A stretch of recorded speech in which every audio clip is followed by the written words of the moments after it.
คิดเห็นจังไดให้ชำนาญบ่ได้บ่ดิดมันก็งามเลยโอ้ข่อยก็มันอยากหอมไปนะแบบว่ามันอยู่พี่มันก็กว้างเนาะอยู่พี่ก็20คูณ20คูณ10แล้วนะมันก็อยากนักใจผู้เพิ่นออกเงินหั่นนะขอถามผัวก่อนใช้ผัวเจ้านะน้อยบ่ลุงนี่มึงมาเด้ไปบอกพ่อไปไอ้ล่าห้องพ่อมาถามแน่เจ้าตัดสินใจเองบ่ได้บ่เดี๋ยวนี้จะขอคุยกับผัวก่อนต้องล้มกันก่อนเนาะเห็นว่าตาโอ้เพิ่นละมาให้หน่อยว่าค่อยก็เห็นใจอยู่เพราะว่าดินบ่อนั้นมันก็เป็นดินเพียงดินงามนะสบายดีไอ้สบายดีมานั่งพี่ก่อนได้นี่เขานั่งใกล้กันกับเมียนี่คือหุ่นบ่ได้คือกันกับเมียนี่เอาเข้ากล้องในจักเทื่อนึงละค่อยน่ะเข้ามาเรื่องดิน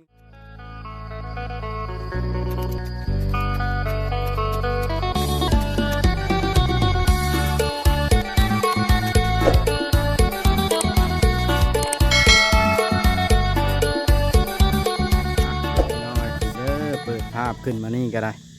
มาเฮือนเอ้ยแข็งก็คือลานทันหมอเจ้าของที่ดินตอนที่เฮาซื้อไปนี่ละพี่น้องเลยก็คือเนาะเฮาก็ได้โทรปรึกษากับทางผู้ใหญ่ที่เพิ่นเป็นผู้ซื้อดินนี่แหละพี่น้องเลยเนาะเฮาก็ได้ล้มกันกับเพิ่นแล้วพี่น้องเลยว่า10คูณ10มาแลกเปลี่ยนกับ20คูณ10บอนที่ซื้อนี่มันก็นักเพิ่นว่าเพิ่นก็อยากให้ทางเฮานี่มาเว้าน้ำเจ้าของดินเพิ่มเติมว่าถ้าเปลี่ยนเอาบ่อนนั้นล่ะมาขอดินเพิ่มพี่น้องเลยแต่ว่าเฮาก็บ่แน่ใจเด้พี่น้องว่าเพิ่นสิเพิ่มให้หรือบ่จังไดมีแต่ว่าไปล้มไปถามเพิ่นก่อนมาฮอดเรือนเพิ่นละได้ตอนนี้น่ะมันนะมาขอเพิ่มอีกน่ะ10 เมตรคูณ12พี่น้องพอได้มันเป็นยาวจักหน่อยนะพี่น้องพอเพิ่มเติมจัก2 เมตรเพิ่นสิเพิ่มหรือว่าเพิ่มก็ต้องอันนั้นอยู่ได้พี่น้องเพราะว่าดินตอนนั้นน่ะมันเป็นชื่อแล้วล่ะมันบ่ได้ถมดินมันบ่มีคลองน้ำเองมันเป็นดินเพียงเลยเป็นเดินเพียงกว้างเลยนะพี่น้องเพิ่นก็นักใจอยู่เจ้าของดินก็ได้พี่น้องตามที่ถ่ายคลิปเมื่อวานนี้นะ10คูณ10กับเพิ่นว่าพอแล้วนะแต่ว่าความจริงแล้วจะเป็นยังไงปะไปเบิ่งไปชมน้ำกันเนาะเพราะแต่คือว่ามาจอดรถคนคือหลายแทบบาทนี่พี่น้องเลยโอ้โหแต่เด็กน้อยมาได้ใช้ลายเทนอมันนี่สบายดีเด้อทุกคนเธอตีบ่นี่คนน้อยมากันผู้ชายไม่ได้ใช้ใช่เนี่ยลูกเจ้าบ่ไอ้แข่งป้าตัวได้ลูกงามป่านนี้น้องเป็นสาวแล้วอันนี้บัดแม่ผัดใหญ่ลูกผัดน้อยบัดนี้แม่กินดีสบายดีไอ้แข่งตัวเป็นยังไงพัวบ่ได้อยู่บ่มันนี่อยู่จะเป็นอยู่ทางไหนโอ้ไอ้ล่ะลูกขี่รถทีบก่อนไอ้ขอว่าเวียกก่อนตื่นกระดับไปลูกไปเอาเงินหลังตู้เด้อตัวไอ้แข่งเอ้ยมันนี่ข่อยกับมีแนวสิมาว่าน้ำเจ้าอีกแล้วคือเรื่องที่ดินคือเอาละเพราะว่าเอากะหลังจากที่ได้ถ่ายคลิปลงไปเมื่อวานนี่กะได้โทรคุยกับผู้ใหญ่เพิ่นว่าอยากให้ทางเฮานี่มาขอดินเพิ่มอีกเพราะว่า10คูณ10น่ะเพิ่นว่ามันอยากหอมไปนะไอ้แข่งเลยถ้าเป็นไปได้ว่าจะขอตื้มอีกจัก2 เมตรเจ้ามีความคิดเห็นอย่างไรให้ชำนาญบ่ได้บ่ดิดมันก็งามเลยโอ้ค่อยก็มันอยากหอมไปนะแบบว่ามันอยู่พี่มันก็กว้างเนาะอยู่พี่ก็20คูณ20คูณ10แล้วนะมันก็อยากนักใจผู้เพิ่นออกเงินนะขอถามผัวก่อนใช้ผัวเจ้านะน้อยบ่ลุงนี่มึงมาเด้ไปบอกพ่อไปไอ้ล่าห้องพ่อมาถามแน่เจ้าตัดสินใจเองบ่ได้บ่เดี๋ยวนี้ เดี๋ยวขอคุยกับผัวก่อน ต้องล้มกันก่อนเนาะเออเห็นปะตาโอ้เพิ่นละมาให้หน่อยกว่าค่อยกะเห็นใจอยู่เพราะว่าดินบ่อนั้นมันก็เป็นดินเพียงดินงามหั้นนะสบายดีไอ้ โดยสบายดี มานั่งพี่ก่อนได้นี่เขานั่งใกล้กันกับเมียนี่คือหุ่นบ่ได้คือกันกับเมียนี่ เอาเขับกล้องในอยจักเทื่อหนึงละค่อยน่ะเข้ามาเรื่องดินคือเก่าละอ้ายเอามานี่อีกเลยค่อยอยากอันมาขอเพิ่มจัก2 เมตรพอได้ให้มันเป็นดินยาวบ่ห้อมก็ได้นะพอได้เฮ็ดละเพื่อนใช่ละได้นานพักนานหยังแน่หรือว่าห้องน้ำห้องในหั่นนะ ได้ผมมีปัญหาได้อยู่ อ๋อ ได้เนาะ ได้อยู่ เติมให้ได้เนาะท่านน่ะ อะไรบ่ แต่ว่าเงินข่อยบ่ได้เพิ่มได้เพราะว่าเป็นพระเจ้าเปลี่ยนให้ ได้ ได้ บ่พอได้กินน้ำกินได้ โอ้มันก็นักคนละเนาะเอ้าข่อยจะเว้าเดี๋ยวนี้ และเรื่องอันให้เพิ่นมาแทรกเป็นใบซื้อขายไม่ละค่อยสิออกเองบาดนี้และขอเพียงใดให้พระเจ้าเพิ่มอีก2 เมตรถ้าพระเจ้าล้มถึกกันละ ไอ้ตัวนี้เอามาชมค่อยแล้วแบบนี้ แม่นใบตัวนี้ละค่อยสิเอามาคืนให้พระเจ้าพระเจ้านี่ล้มกันแล้วคักแล้วบ่บัดนี้ ได้บ่ โอเคโอเค อ๋อเติมให้เนาะ ตื้มให้เยอะได้ เรียกมันยากเนาะมันได้ ยากหลายเฮ็ดให้มันแล้วอะนะ อ๋อ แต่มันแหลมมันโทษซะ คือเห็นใจเพิ่นผู้ซื้อเพิ่นก็อยากได้ดีแน่เนาะ โดยเพิ่น เพิ่นสองกล้ามสองพ่ายเนาะ นุ้ยเอาไป โดยแม่น ทางผู้ใหญ่เพิ่นซื้อเพิ่นก็อยากได้ดีเขาก็เห็นใจเพิ่นอยู่เพิ่นก็อยากช่วยเหลือ โดย เขาก็ เจ้าก็ใครแล้วบ่เว้าง่ายบัดนี้มาแล้วค่อยอุกใจอยู่ยันมันยาก เพราะว่าถ้าเจ้าก็ตังได้ช่วยนะบ่าวเลยเนาะ ช่วยระบาวซาชิดแล้ว อ๋อโดย ยากแล้วปล่อยก็ยาก ก็โอเคตามนั้นเนาะ โดย อ๋อโล่งแล้วจ้ะค่อยโล่งจ้ะมีแต่ว่า อันมีบ่ผู้สิถางป่าบ่อนนั้นบัดนี้ค่อยสิจ้างให้คนถางป่าเลยในราคา 100,000บ่อนตินะ ทางบ่ แม่นเพราะว่ามันก็ ดอก ไม้ใหญ่ก็บ่ได้มีได้อ้ายเอ้ย ทางให้ดอก 100,000เนาะ เออ ทางให้ โอเค แต่ว่าทางแล้วน่ะกองให้แน่ได้ ได้ โอ้ค่อยสิให้100,000เด้อ โดย เด้อเพราะว่ามื้ออื่นนี่ค่อยสิให้เขามาซักน้ำซักหยังให้หั้นนะ ได้คือว่าต่างหาต่างช่วยกันเนาะ ต่างช่วยกัน ก็เช่น5จ้าพอได้ซื้อเป๊ปซี่2 ขวดแล้วแค่ 50,000บ่ได้ซื้อเป๊ปซี่บ่150,000 นัดที่ยังตื่นไม่ได้ คัน150,000ล่ะทั้งทางรถเข้าให้ค่อยได้ซะเพราะว่าค่อยสิเอารถไถแก้น้ำแก้หยังครับ มันบ่ได้ไกลบ่ได้ได้ทางรถ นั่นแหละจังว่า ไกล นะ เติบได้ทางรถ เพราะว่าเข้าไปทางหันหลังไปทางเพราะได้รถเข้านะลงบ่ ทางมาทาง ทั้ง รถ ทางก็สิทางแต่บ่อนทุกเพื่อนและเพราะว่าคอยก็สิได้ลงซอยเวียกเพิ่นอยู่วัดเพิ่นเฮ็ดบุญนี่นะเขาก็ญาติไปทางนี้แน่เขาก็ มีเรียกอยู่เนาะ มีเวียกอยู่ โอ้เรื่องทางรถยาดอกชายค่อยสิทางเองก็ได้เนาะเนาะ คอยแล้ว มันง่าย ว่า เนาะ คอยวางเวียกวางเนื้อวัดแล้วก็อาจคอยจะมาทางให้ก็ได้นะเบิ่งก่อนถ้ามีคนมาทางก็ให้เขาทางนะ ทางข้ามรถทางรถทางเพิ่นเฮ็ดเรียกมือทางน้ำอื่น นั่นแหละจังว่า อืมแต่ว่ามันนี่น่ะทางให้ได้บ่มื้อนี้ ได้อยู่มื้อนี้ได้อยู่ โอ้ก็คือตกลงกันเรียบร้อยบัดนี้เนาะเรื่องดินในบ่มีปัญหาหยัง มีปัญหา ทดแทนกันอย่างเป็นทางการ ทดแท ตัวนี้ล่ะเจ้าเอาคืนคือเก่า คือเก่า แล้วตัวนั้นล่ะเป็นเจ้าขายบ่อนนั้นให้เนาะ โดย โอเคได้ยินแบบนี้ข่อยก็สบายใจแล้วเฮ็ดเฮือนก็คือสิบ่มีชาวบ้านโอ้เฮ็ดหยังอ่ะบาดโต ชาวบ้านเพิ่นก็อยากติเตียนข่อยนะเฮ็ดบ่อนนี้นะเพราะว่าคือเว้าหั่นล่ะเรื่องราวทางตาบ่เห็นไอ้ ตาบ่เห็นเนาะ แม่นแต่ว่าถ้าเจ้าผู้อยู่ในนี่ก็บ่ได้ผ่านตั้งผ่านลาหยังเนาะ มีหยังคอยเฮ็ดทั่วมานี่ก็3-4 ปีก็บ่เห็นทำไปยัง บ่พันเรื่องปีเรื่องช้างอีก มีอุณหภูมิเรื่องซ้ำ ตั้งเว้าไปซื่อๆเนาะ สิมาหักคอครั้งคอยนอน อันนี้ก็บ่แม่นประมาทเนาะเนาะเว้าพื้น บ่ได้ว่าลบหลู่หยังเนาะเฮาอยู่มานี่ตั้งหลายปีแล้ว โดย แต่บ่มีหยัง อ๋อมันก็สบายใจแล้วสาได้ยินแบบนี้ ทางให้ลีกับประตู ตำบลยากกันแบบนี้เนาะ โดย แล้ว บ่ได้นักพุ่นนักพี่ได้บ้านนี่เอาเป็นครึ่งเนาะเฮาก็ เออ เจ้าก็ได้ตัวนี้คืนเฮาก็ได้ตัวนั้นเนาะก็ค่อยดีใจได้ตัวนั้นเพราะว่ามันดินก็บ่ได้ถม ดินมัน นะ งาม ดินก็งาม ดินก็งาม แม่นแล้วแต่เจ้าก็บ่ได้นักใจก็ดอกว่า สบายใจก็เฮ็ดได้บ่เฮาเอาแบบสะดวกสบายนะ อ่า สบายพุ่นสบายพี่ ได้จังใดก็ขอบใจอ้ายหลายๆเด้อ โดย ที่บ่นั้นอ้าวอยู่ดีมีแห้งจ้ะเนาะได้ยินวันนี้ข่อยก็สิไปแจ้งท่านหมอเพิ่นพู้นแล้วสบายนะว่า โดย สะดวกแล้ว แล้วก็ค่อยก็สิได้โทรบอกอันทางผู้ใหญ่เพิ่นว่าราบรื่นแล้วนะ เพราะว่าเพิ่นเว้าออกมานี่คำบ่ได้แล้วเพิ่นมันก็เพิ่นก็บ่อยากคับปานใดหันนะ อืม ผู้ซื่อๆนี่เพราะว่าเพิ่นคิดใส่บ่อนนี้มันกว้างมันได้เฮ็ดคอกไก่เฮ็ดได้ห้องน้ำหันนะ แต่ว่าได้บ่อนนั้นโอ้ไปเฮ็ดหัวเพื่ออ้อม10 เมตรคูณ12นั่นกว้างเติบเนาะ แม่นโดยคือแม่นเฮ็ดได้ก็คือว่านะต้องทมลายเกิดนะนี่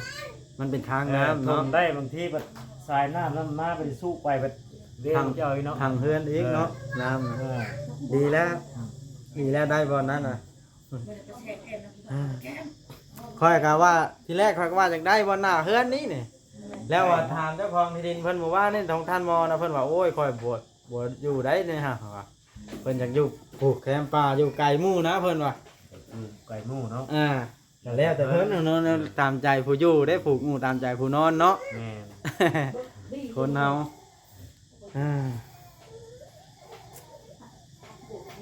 อยู่น้ำกันคุยกันง่ายเนาะเอ้าคันชั้นก็ข่อยสิได้จบคลิปลงแล้วได้ใช่น่ะ โดย เพราะว่าเรื่องมันก็ตามที่เว้าเลย แล้วฮอดเรื่องแท้ที่ดอกที่ดินน่ะค่อยสิมอบให้เป็นหน้าที่ของท่านหมอเราอยากจ้างแท้ตอนใดก็สุดแล้วแต่เรา โดย สามเราหาได้หามีเราอยากได้ดินเป็นขอบท้องของตัวเองก็เฮ็ดเอาบ่อยากได้ก็แล้วแต่เราเนาะ แม่นเลยมีแต่นั่นเลย แม่นเนาะใบตาดินตัวนี้เราค่อยสิเอามาคืนให้นะเจ้าถ้าเจ้าอยากเฮ็ดอะไรก็สุดแล้วบาด โด นี้ ย เพราะว่าถ้าเจ้าได้เคลียร์กันแล้วแล้วบ่ครับมันสิว่าเกิดปัญหานะ ค่อยก็บอกเขาได้เมื่อวานนี่เขาก็ไปบอกเขาว่าให้มาเว้าให้เขาบอกถ้าบ่เจ็บบุกเจ็บใจก็ให้มาเว้ากันเขาบอกหาแล้วอยู่เฮือนนี่นายบ้านบ่ภาษีบ่เขาบอกมาเว้ากันมาเร็วมันทั่วเขาว่า แล้วเด้เว้าแล้วบ่ ค่อยบอกแล้วแล้วก็ลาวบ่มา เออ บัดนี้ลาวบ่มาบัดแล้วว่าสิมาบ่มา ว่าจะเฮ็ดให้พอดีข้างๆกับค่าแล้วบ่แล้วบ่ทั่วเทื่อเนาะ แล้วก็ไปถามแล้วว่าบัดนี้น่ะมือซื้อน่ะเขาบ่ได้อยู่เนาะ เลย บ่ได้อยู่แล้วก็ไปถามแล้วเมียเขาได้ซื้อบ่นำเจ้าข้างหนึงได้แทกบ่ได้แทกแล้วว่า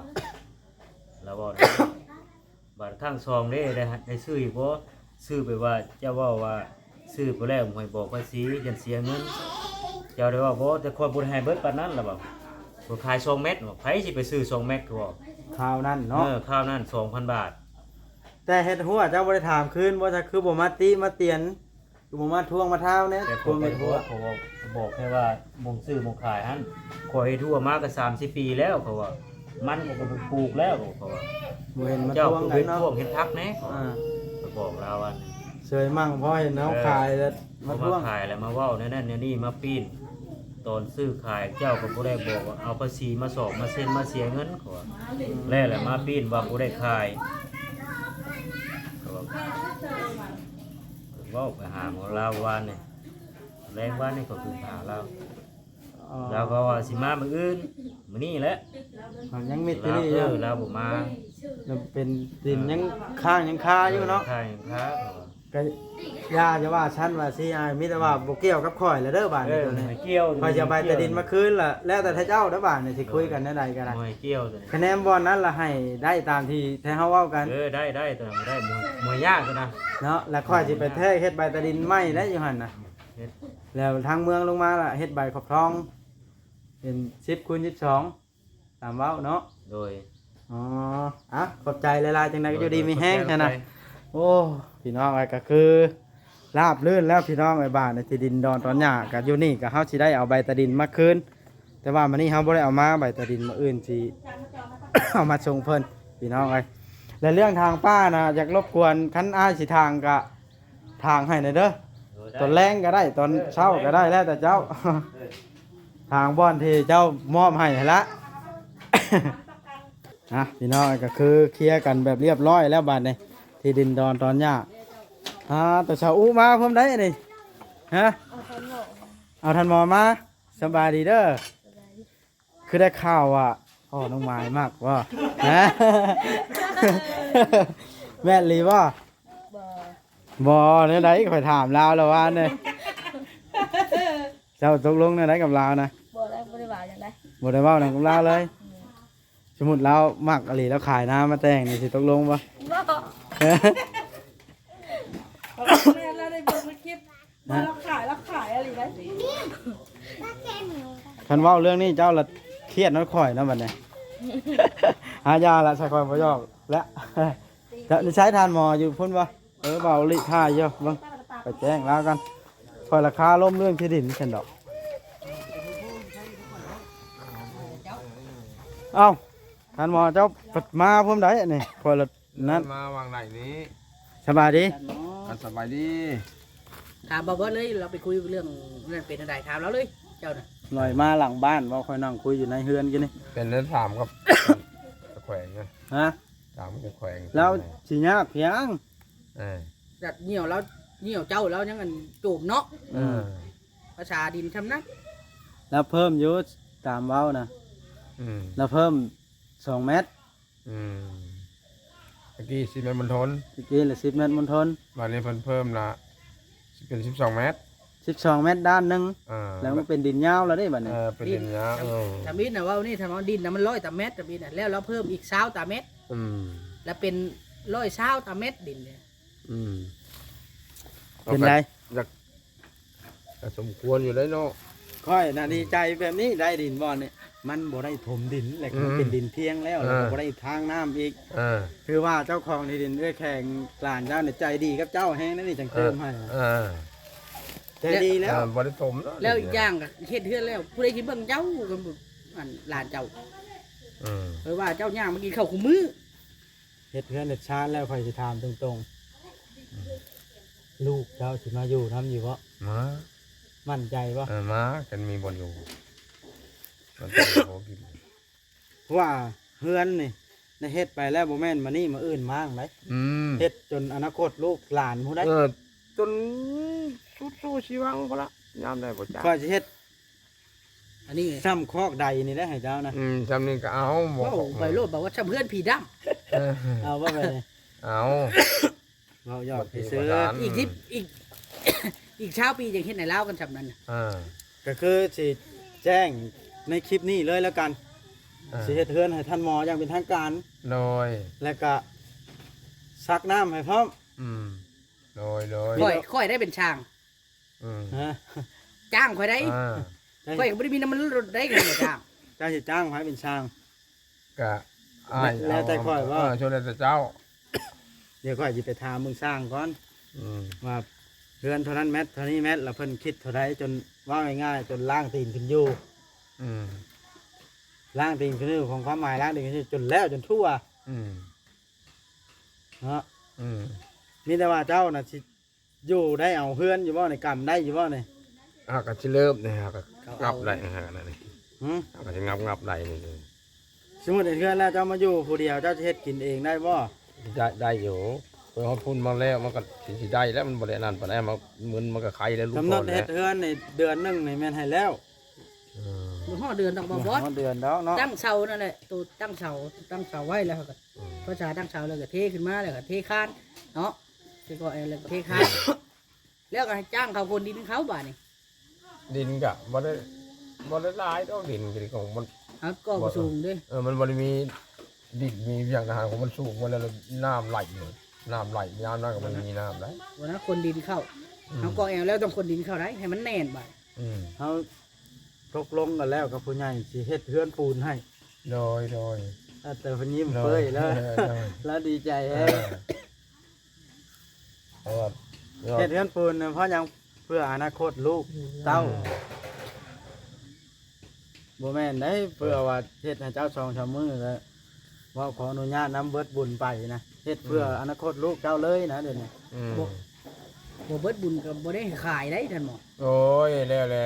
ขายนะ เรื่องขายแล้วลงไปอยู่วัดคือเก่าเนาะให้ อันสิสมมุติว่าจะขายอย่างหยังล่ะบ่ได้ได้แบบนะ เออบ่ขายแล้วบ่มีบ่อยู่ที่นี่ก็ยังอยู่น้ำลูกลำหลานก็สิจำได้ ได้ที่ดินบ้านนี้ล่ะอัน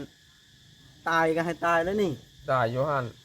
ได้บ่แม่นได้ว่าได้ปุ๊บแล้วไปขายนะ โอ้ย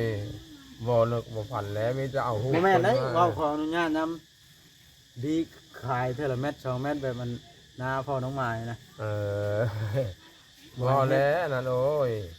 บ่รับบ่ขายเท่าไหร่แม่ บอกอืม ขายเบิดบัดเดียวเนาะ ขายก็บ่ขายแล้ว เอ้ย มีเท่านี้เกิดเป็นคนซาดิได้เท่านี้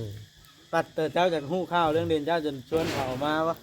จากหูข้าวนี่แหละ ก็ละนั่งลงกันอยู่ไหนนี่อยู่นี่ บ้านเข้าทางแล้วเจ้าเป็นนั่งเผาเด้อ ก็กระทางก็จะเอาไปนั่งอยู่ในห่มนี่อย่างแล้วให้กระทางเบิ้งให้กระจูดเบิ้ง ก็ให้มันจ้างเขา100,000ให้ทางให้เพราะว่ากำหนดแม่เพิ่นน่ะว่าให้100,000มันพื้นที่ก็ยังไม่ก็บ่ได้ใหญ่ก็มันก็บ่ได้ ไม่น้อยเนาะ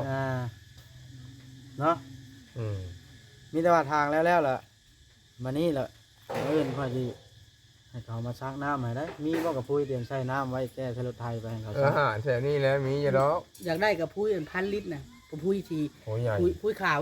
พุ้ยขาวมีเล็กนะแท่งน้ำนะ บ่มีดอก ในบ้านเนี่ย เพราะว่ามันแก้ง่ายมัน ผู้ ปี อย่างเลยนะกินผู้อย่างที่วันเผาอะไรสิ เพราะว่าทั้งน้ำทั้งไงพอได้โยกกอยปูนในเฮามาเฮ็ดเฮือนหั่นน่ะ อืม เนาะ ก็น้ำต้องระดับ2 ถัง2,000 ลิตร สองทางก็ได้ค่ะจอนะกัน 2,000 ลิตร เด้อท่านหมอ น้ ท่านบ่เอาน้ำมาก่อนเฮาสิย่างน้ำย่างในเฮาไปเฮ็ดเฮือน อืม ไผล่ะเฮาสิขอต่ออยู่พี่ไปใช้ตัดนั่นตัดนี้ ำเดี๋ยวกับไพ่ให้เนาะ เฮาเสียค่าไผให้ทำแล้วทำทั่ว อืม เฮ็ดแล้วเราบ่ได้มีไฟฟ้านะเจ้าน่ะ อืม อยากสนุกหลาย อะไรก็อยู่ดอก อันนี้พอหยอกท่านหมอที่น้องไว้ บพี่บทาน ค่อยก็ดีใจ ใช้ผ้าจักรต่อจากลานเจ้านี่แล้วแล้วก็เสียน้ำเขา ใน ใน อ อนาคต นาคตกันเว้ากันได้ง่าย ได้ ก็เราก็ขอต่อไปใช้ก็ได้ ได้โย แล้วเสียน้ำกันเนาะ ไปให้เพิ่น กัน ให้แต่เขาเชียร์เขาปุ๊ดดูได้คืนเจ้ากินข้าวอยู่ก็ได้ โยไปสิให้หมู่ใช้สิซื้อ เอ้าหมดครบ ย่าง เอาแล้วลูก ย่าง เอาแล้วลู หั ก น เนี่ย ได้ มัน ทำใดแล้วเดี๋ยวนี้ เอาแล้วลูก บอกเดี๋ยวนี้นะ จับ มันสิ เช้าตะนั่งขึ้นนี่ได้ว่าลูก โอ้ เองนี่ เอาแล้วลูกมันครบหำแล้วนะบดเดียดใช่ไหมฮะ ไปลูกปะตัวหนักแท้นี่ย่างได้ทำใดแล้ว ย่างเปรี้ยวยังบ่ทันได้ต้องยันล้ม อย่าล้มสิไม่กันเท่าคือเอามา บ่ได้มาแล้วของมาเลยเฮิร์นทานมาปักทานร่างเตะ ว่าแต่ว่ามันย่างนะแม่ถูกลองเบิ่ง ก็เราล้มเนี่ยบ่บดเป็นโทษอีกรถบ่บดได้ปัวอีกบาท ซ้ำได้ช้อนนี่ บ่บดที่ซ้ำเจ้าได้พอดี โยล้มดูลายเราหยอกสิแล้วท่านหมอไอ้ ไปใช้แล้วบูชากินแล้วก็นอนแล้วแล้วก็รีแล้วพอแล้วหาอะไรแล้วนั่งหุบได้ไหม ย่างห่มพอแล้ว พอดีใจเรื่องนึงมาคุยเรื่องดินมานี่นะเพิ่นง่ายเพิ่นดื่มให้รถย่าง บ่น้อยหน่าไผ่แล้วจะทานหมอ อ้าวสิมีเฮือนปูนอยู่ อันนี้แล้วเพิ่นว่านอนจนได้เฮือน เฮือนว่าท่านหม เอ อ้ ยทานหมอเอ้ยก้อยสินอนแบบเจ้านี่วันนี้น่ะโอ้ยพี่น้องนอนก็นอนแต่แท้จนได้เฮือน จับย่างไว้ถ้ามีวัน ไปโจมแล้วที่ล้มน่ะ ถ้ามีวันจับวันนี้เราไปเองได้ ไปได้ ฮะ ค่อยไปนี่แหละก็บ่ได้ไปไวดอก โอเคพี่น้องเนาะจังได๋ก็ดี ได้ปะ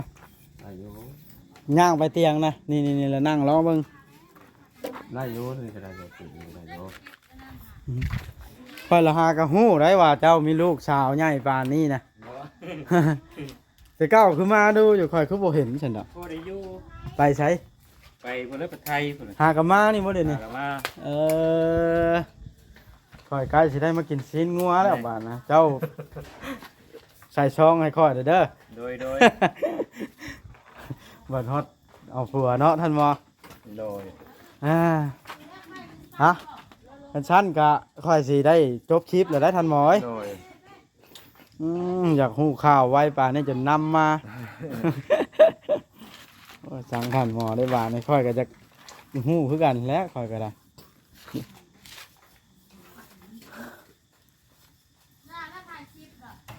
ฮะไปเฮ็ดหยังซะอันนั้นนะ